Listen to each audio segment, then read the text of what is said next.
ಬೆಳಗಾವಿ ಲೋಕಸಭಾ ಕ್ಷೇತ್ರದ ಬಿಜೆಪಿ ಅಭ್ಯರ್ಥಿ ಸುರೇಶ್ ಅಂಗಡಿ ನಾಮಪತ್ರ ಸಲ್ಲಿಸಿದ್ದಾರೆ. ಮೆರವಣಿಗೆ ಮೂಲಕ ಡಿಸಿ ಉಮೇದುವಾರಿಕೆ ಸಲ್ಲಿಸಿದ್ದಾರೆ. ಸಂಸದ ಸುರೇಶ್ ಅಂಗಡಿಗೆ ಪ್ರಭಾಕರ್ ಕೋರೆ, ಶಾಸಕ ಆನಂದ್ ಮಾಮನಿ, ಅಭಯ್ ಪಾಟೀಲ್, ಅನಿಲ್ ಬೆನಕೆ, ಎಂಎಲ್ ಎಸ್ ಮಹಂತೇಶ್ ಕವಟಗಿಮಠ್ ಹಾಗೂ ಮಾಜಿ ಶಾಸಕ ಸಂಜಯ್ ಪಾಟೀಲ್ ಸಾಥ್ ನೀಡಿದರು.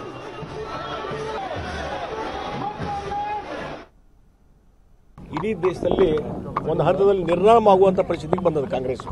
ಮತ್ತು ಉತ್ತರ ಪ್ರದೇಶದಲ್ಲಂತೂ ಅವರ ಅಡ್ರೆಸ್ಸೇ ಇಲ್ಲ. SP BSP ಒಂದು ಕಡೆ ಒಂದಾಗಿದ್ದಾವೆ.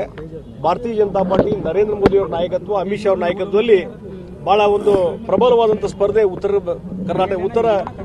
ಉತ್ತರ ಪ್ರದೇಶದಲ್ಲಿದೆ. ಇಂಥ ಸಂದರ್ಭದಲ್ಲಿ ಅವ್ರ ಅಲೈನ್ಸ್ ತಗೊಳ್ಳಿಲ್ಲ. SP BSP ಕಾಂಗ್ರೆಸ್ ಅಲೈನ್ಸ್ ಅಂದ್ರೆ ಲೆಕ್ಕ ಕೂತ್ಕೊಂಡಿಲ್ಲ. ಅಮೇಥಿಯಲ್ಲಿ ಸ್ಮೃತಿ ಇರಾನಿಯವರು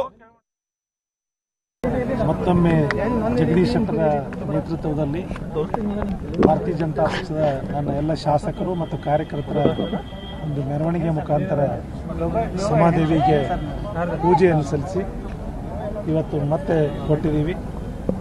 ಭಾರತೀಯ ಜನತಾ ಪಕ್ಷ ನಮ್ಮ ಸಂಘಟನೆಯಿಂದ ಬಂದಂಥದ್ದು. ಆದ್ದರಿಂದ ಬೆಳಗಾವಿಯಲ್ಲಿ ಸಾಕಷ್ಟು ಅಭಿವೃದ್ಧಿ ಮಾಡಿದ್ರಿಂದ ಮತ್ತೊಮ್ಮೆ ಮತದಾರ ನಮ್ಮ ಕೈ ಹಿಡಿತನ ಆಶೀರ್ವಾದ ಮಾಡಿ ಮತ್ತೊಮ್ಮೆ ನರೇಂದ್ರ ಮೋದಿ ಅವರನ್ನ ಪ್ರಧಾನಮಂತ್ರಿ ಮಾಡಲಿಕ್ಕೆ ಬೆಳಗಾವಿ ಜನತೆ ನಾನೇ ಗೆಲ್ತೇನೆ. ಸುರೇಶ್ ಅಂಗಡಿ ಅವರು 3 ಸಾರಿ ಗೆದ್ರು ಸಹ ಏನು ಮಾಡಿಲ್ಲ, ಶೂನ್ಯ ಅವರ ಕೆಲಸ ಅಂತ ಹೇಳ್ತಾರೆ.